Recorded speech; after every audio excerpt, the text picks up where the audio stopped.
Kousra, village de Palestine, situé en Cisjordanie, dans les territoires palestiniens occupés par l'État d'Israël. L'implantation des colonies israéliennes gagne chaque jour du terrain. L'activation de checkpoints, comme celui de Zatara, proche du village, où la mise en place de barrages paralyse les déplacements et donc toute l'activité des Palestiniens. Situé au sud-est de Naplouse, à une vingtaine de kilomètres environ, le village de Kousra compte 6000 habitants et 4 écoles-lycées. Une partie est en zone B, sous autorité palestinienne, mais dans laquelle l'armée israélienne peut entrer, et une autre en zone C, uniquement sous contrôle israélien. Comme un nombre croissant de villages et de villes de Cisjordanie, Kousra est entouré de colonies israéliennes, et donc confronté quotidiennement à l'occupation et aux attaques et exactions de colons qui sont sous la protection de l'armée israélienne et pour la plupart agressifs, intégristes et armés. À l'entrée du village, au nord-est, est toute proche la colonie de Migdalim, installée en 1981 et qui, comme nous le racontera un paysan, devrait être reliée bientôt à l'importante colonie de Shiloh par une route. Au sud-est, la colonie d'Esh Kodesh, implantée en 2000 et peuplée de colons particulièrement violents, qui cherchent à s'approprier les terres et attaquent très fréquemment, et de façon brutale, les villageois. Un peu plus loin, au sud, Kida, Aria, Jvoutraël.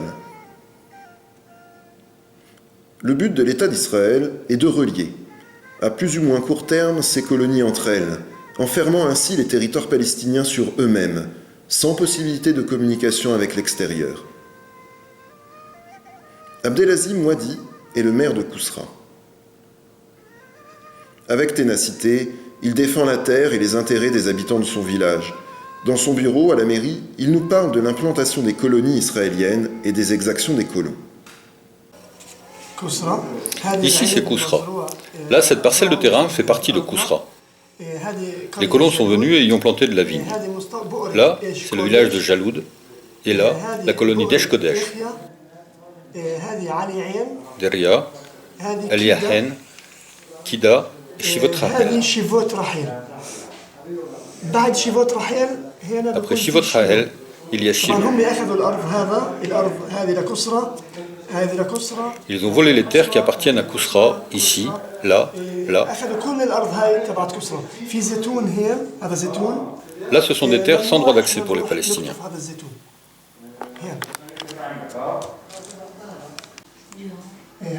Ce sont des photos d'habitants victimes des colons. Le premier, c'est un homme qui a à peu près 65 ans. Il a été attaqué et a reçu une pierre au niveau de l'œil. Le second, c'est un étudiant qui a été kidnappé par les colons d'Esh Kodesh. Ils l'ont blessé à coups de pierre. Le troisième, c'est le propriétaire d'une maison au sud de Kousra. Il a été agressé, blessé par des pierres, au visage, aux yeux. Le quatrième, c'est un étudiant de la fac d'Al-Quds. Il a reçu une balle. Le cinquième, un élève de terminale, il a reçu une balle au niveau des reins. Gravement blessé, il a dû séjourner en soins intensifs. Le dernier, c'est un étudiant de l'université An-Najjar à Naplouse. Il a reçu une balle dans le ventre.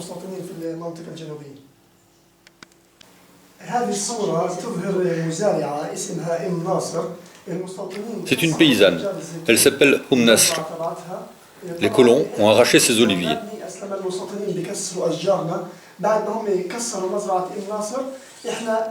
Nous, à Kousra, nous ne perdons pas espoir. Après chaque attaque, nous replantons. L'armée israélienne nous surveille toujours, nous continuerons à replanter jusqu'à la fin de l'occupation et de la colonisation. Abdelazim nous emmène sur le terrain, à la lisière est du village, en contrebas de la colonie d'Esh Kodesh. On aperçoit des poteaux électriques arrachés par les colons lors d'une attaque.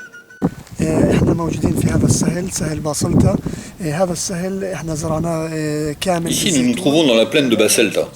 Nous avons planté des oliviers dans toute cette plaine, puis les colons d'Esh Kodesh et Keïda ont tout détruit. Nous avons été obligés de replanter du blé. Derrière cette plaine, il y a une autre plaine avec des oliviers, des figuiers. Mais les soldats et l'administration militaire israélienne nous ont refusé l'autorisation de nous rendre sur ces terres.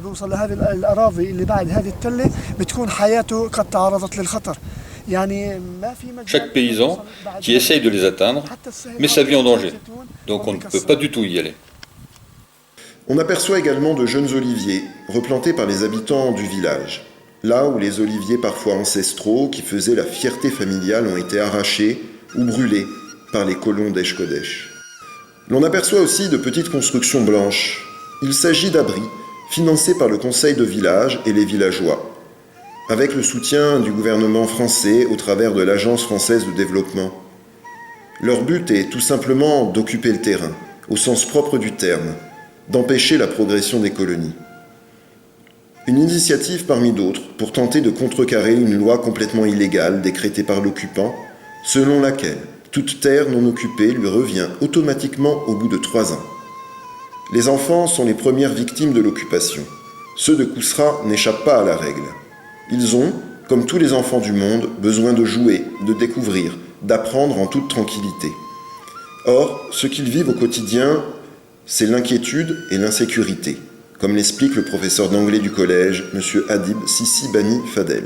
Here the village, or we can say the town, they are facing many problems. Maybe here the major problem here is the occupation. Ici, dans le village, on pourrait dire notre ville, nous devons faire face à beaucoup de problèmes. Le principal problème, c'est l'occupation, les colons, l'occupation israélienne, parce que ici, comme vous le voyez, les colons entourent le village. Comme je vous le disais, vous êtes les bienvenus ici, à Kousra et dans toute la Palestine. Pourquoi? Parce que, selon moi, les enfants, les gamins, quand ils voient des internationaux qui viennent d'Europe, de France, de Hollande, d'autres pays, ils se sentent en sécurité par rapport aux colons. C'est pourquoi nous souhaitons une plus grande coopération avec vous, entre les gens de notre village et d'Europe. As I told you here, also the mayor and the headmaster remind me about the settlers here. About the settlers, they are surrounding this village. Un souvenir me revient à propos des colons qui entourent notre village. L'an dernier, ils ont tué un martyr. C'était un paysan qui était allé récolter ses olives avec ses enfants. C'était un pacifiste. Ils l'ont tué. Ils étaient armés. Ils lui ont dit de partir, d'aller en Jordanie. Il a répondu, « Pourquoi je partirai? C'est ma terre. » Les gens ici veulent vivre en paix. Témoins d'exactions, d'humiliations, d'attaques, d'arrestations ou d'assassinats de proches, les enfants sont fragilisés. Certains sont très angoissés et présentent des troubles psychologiques confirmés par le médecin du village, Abou Massoud.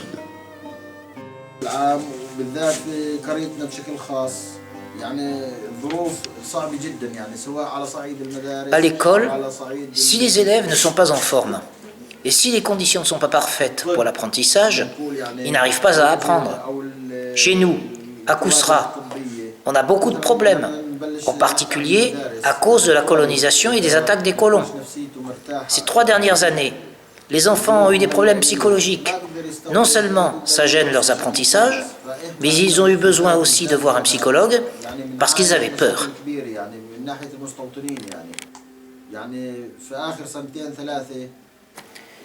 Que peuvent ressentir des enfants de 6 ou 10 ans qui voient les colons tirer sur un garçon en train de travailler dans un champ?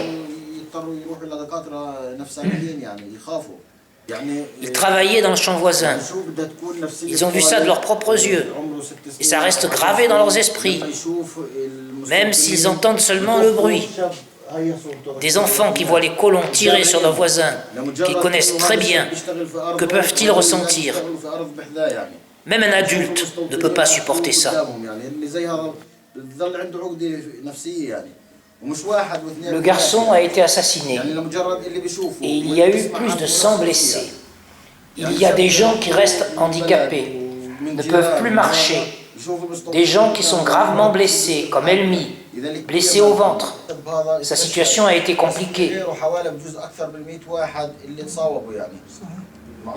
Il est resté à l'hôpital de Hadassah, en Israël, presque un mois. Il n'est toujours pas guéri. Vous savez, quand on retire la moitié du foie de quelqu'un, il n'a plus une vie normale. Il y a toujours quelque chose qui manque dans son corps.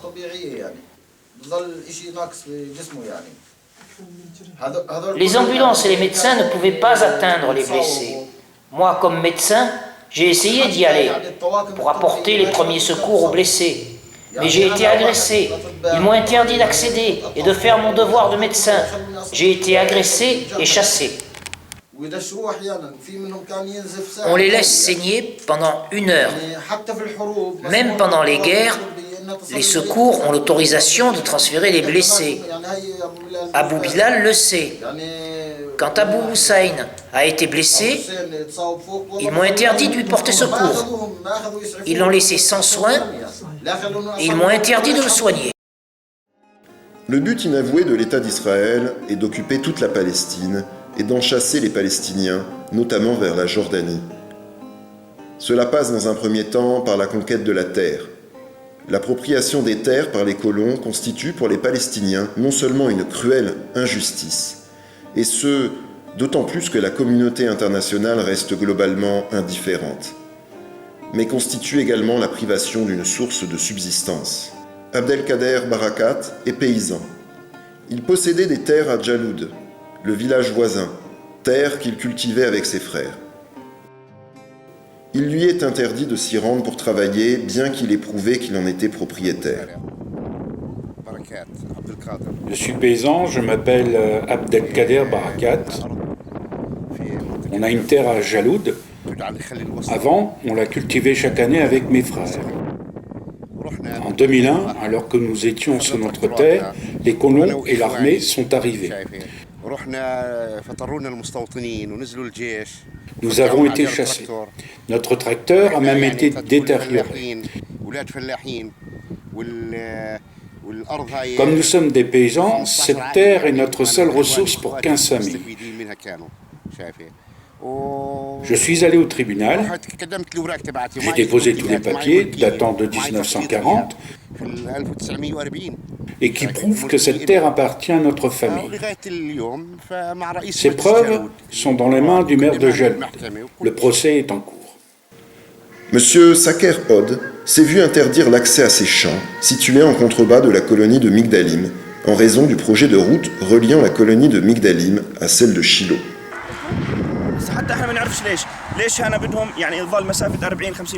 Nous ne savions pas exactement pourquoi les Israéliens voulaient qu'il y ait 40 mètres de distance entre nos terres et la colonie, 40 mètres de sécurité. Après, on a compris qu'il s'agissait d'un projet de route visant à relier les colonies d'Esh Kodesh et de Majé Dalim. J'ai obtenu tous les papiers à la fois de Naplouse et du ministère israélien prouvant que cette terre m'appartient. Quand les soldats sont arrivés, j'ai dit « Attendez, une procédure est en cours ». Mais c'était inutile, il fallait, ont-ils dit, porter plainte 40 jours avant, ce que j'avais pourtant fait. Les cas identiques abondent. Citons encore celui de ce paysan âgé de 83 ans, qui connaît lui aussi une confiscation pure et simple de sa terre. En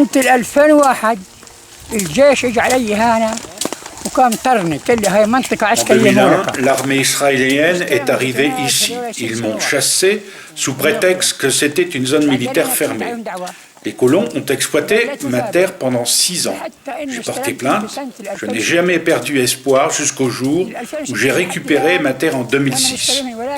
Mais depuis 2006, la terre a été décrétée zone militaire. Personne ne pouvait y aller. J'ai réussi à obtenir une autorisation. Je ne cède pas. Je veux garder ma terre jusqu'à la fin de mes jours. Israël s'approprie les terres, mais aussi l'eau. Selon les ONG, la répartition entre Israéliens et Palestiniens est extrêmement inégale. Les Israéliens contrôlent l'ensemble des ressources en eau, aussi bien souterraines que de surface, et ne laissent aux Palestiniens que des quantités marginales. En moyenne annuelle, chaque Palestinien disposait en 2008 de 3,5 fois moins d'eau que chaque Israélien. Les Palestiniens achètent cher à Israël l'eau qui coule dans leur sous-sol. Ils ne sont pas autorisés à creuser et leur consommation est limitée. Kousra est soumis à cette règle. هذه نقطة المي طبعا هم أعطونا إياها لما دخلوا الماسورة لمجدليم وبعطونا وقت محدد.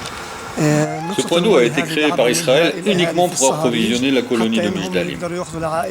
Le temps d'accès pour les habitants de Kousra est limité. Ici, nous sommes à l'endroit où les habitants de Kousra viennent se ravitailler en eau. Les colons de Mijdalim prennent les 3/4, alors que les 6000 habitants de Kousra ne disposent que d'un quart. Parfois, l'armée israélienne ferme la conduite d'eau sous prétexte que les colons de Mijdalim ne sont plus fournis en eau, car les habitants de Kousra en utilisent trop. Les habitants de Kousra résistent. C'est aussi le cas d'Abou Nasser qui habite à la sortie est du village, en face de la colonie d'Esh Kodesh, là où les colons descendent régulièrement agresser les habitants, en particulier le vendredi quand les hommes sont à la mosquée. Là où, comme on le disait précédemment, les poteaux électriques ont été arrachés. Abou Nasser est un paysan, il élève du bétail. Il vit aussi sur la terre des ancêtres et est bien déterminé malgré les attaques dont il fait l'objet à rester. Ses enfants, pour le protéger, vont s'installer juste à côté. Il raconte. Nous habitons ici sur notre terre. Nous travaillons la terre, nous cultivons, nous avons du bétail. Mais ces colons ne nous laissent pas tranquilles. Chaque jour, ils viennent nous persécuter.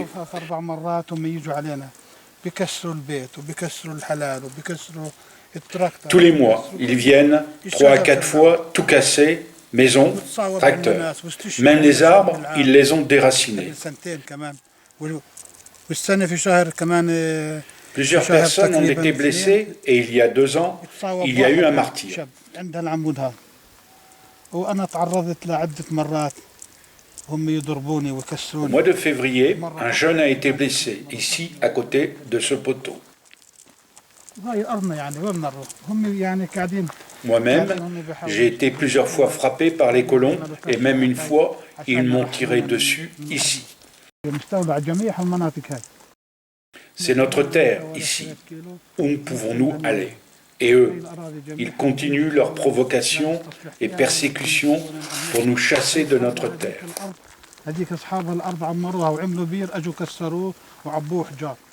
Ils se sont appropriés toutes ces terres qu'on voit là.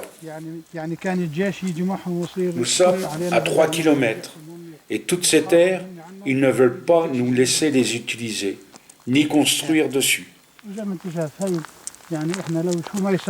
Peu importe ce qu'ils nous feront subir, nous ne partirons pas, c'est notre terre. Où peut-on aller ? Moi, j'ai 8 petits-enfants qui ne veulent plus venir ici. Ils ont peur. Ils me disent, « Grand-père, les Israéliens vont venir nous égorger, nous tirer dessus. Nous ne bougerons pas, même s'il faut mourir. Eux qui viennent d'arriver récemment, ils veulent exploiter notre terre. Alors que nous sommes nés ici, de génération en génération. Moi, j'ai maintenant 62 ans. Mon père a vécu 90 ans et il a hérité cette terre de son père qui, lui, l'a possédée du temps de l'Empire ottoman. Et eux, ils viennent maintenant nous chasser de notre terre. Ils ont tiré 2 fois sur moi, au niveau de la jambe.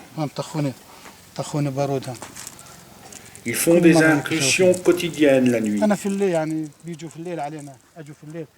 Ils ont cassé tous les volets de la maison. J'ai été obligé de mettre les protections pour sécuriser. Et ce tracteur, ils l'ont cassé, tout cassé. L'administration israélienne est venue. Et je leur ai montré tout ça. Ils m'ont dit, on ne peut rien faire pour toi. Va te plaindre auprès de la police. Ils sont restés une demi-heure. Ma femme était là, les colons sont arrivés. Elle est sortie et ils lui ont demandé de rentrer, sinon ils allaient lui tirer dessus et la tuer. Quand elle est rentrée à l'intérieur, ils ont tout cassé.